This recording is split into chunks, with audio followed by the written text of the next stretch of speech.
Shepard Smith is live on the scene in Lower Manhattan with some of those late-breaking details. Good evening, Shep. Martha, good evening. The New York State Governor Cuomo, the New York City Mayor Bill de Blasio announcing heightened security across our city and our state and heightened police presence at public events. Just west of us is the annual New York City Halloween parade, expected to draw up to 1 million people to Greenwich Village and beyond as it goes straight up the center of our island. The governor, actually the mayor, announcing that parade will go on is scheduled and it's scheduled to begin right now. Between here and there on the walk from the subway tonight, we saw lots of little kids with their parents in hand dressed for Halloween going trick-or-treat, a sign that New York City carries on as the mayor and the governor insisted it would, with heightened police presence across a city that is no doubt shaken, on subways tonight that were quieter than usual but just as crowded as ever, and the city on the move in the wake of this terror attack that happened 5 minutes past 3 o'clock Eastern Daylight Time this afternoon. It was Houston Street on the far west-hand side of the island, as far as you can go before you get to the Hudson River, on a bike path that's been there long before bikes were the way people got around in this city. It is maybe the most famous bike path that we know in our town. There are north and southbound lanes there.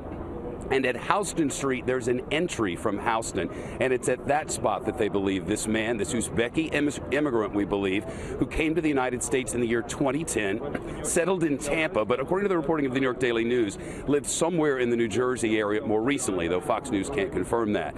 He entered at 5 minutes past 3, according to authorities, went southbound on that bicycle pathway, and when he did so, began to hit pedestrians and bicyclists, one after another, moving southbound some 20 blocks.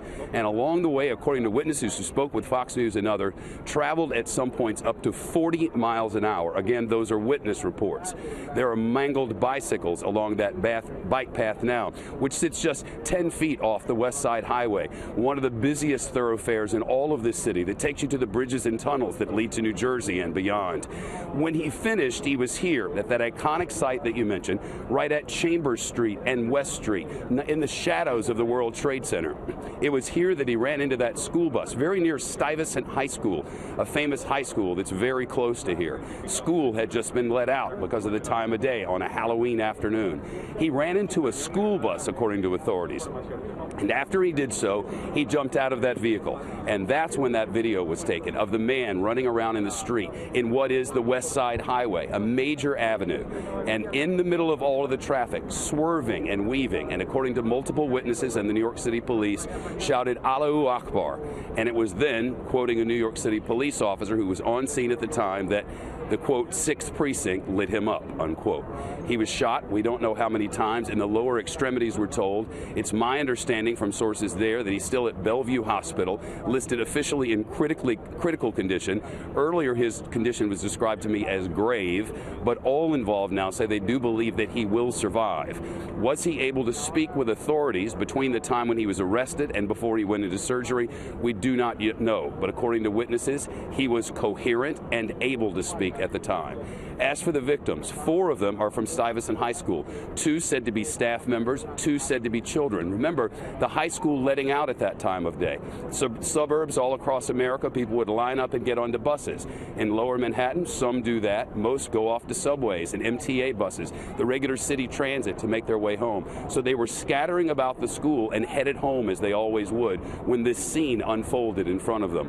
One of those children said to be in critical. That child said to be at a Bellevue Medical Center, a level 1 trauma center in Lower Manhattan, east of us now, where they are under guarded care, we're told. The suspect in close police watch. As for the vehicle that he drove, we're now told that he rented that white pickup truck from a Home Depot in Passaic, New Jersey. Originally, we were reporting Jersey City, New Jersey, which is just the other side of Lower Manhattan. Passaic, New Jersey, about a 15-mile drive or 45 minutes in traffic from the spot where I'm standing in Lower Manhattan, very near the 9/11 memorial. And it's there that authorities are on scene right now trying to assess, is there video of him from that time? Was there anyone with him when he rented that vehicle? And then tracing the cameras, which are ubiquitous here, to see if there was anyone with him along the way. Martha, the investigation continues tonight, this Halloween night, as trick-or-treaters mix among those investigating. Shepard, thank you very much. Shepard's been on this since 3 o'clock this afternoon when this first started to unfold.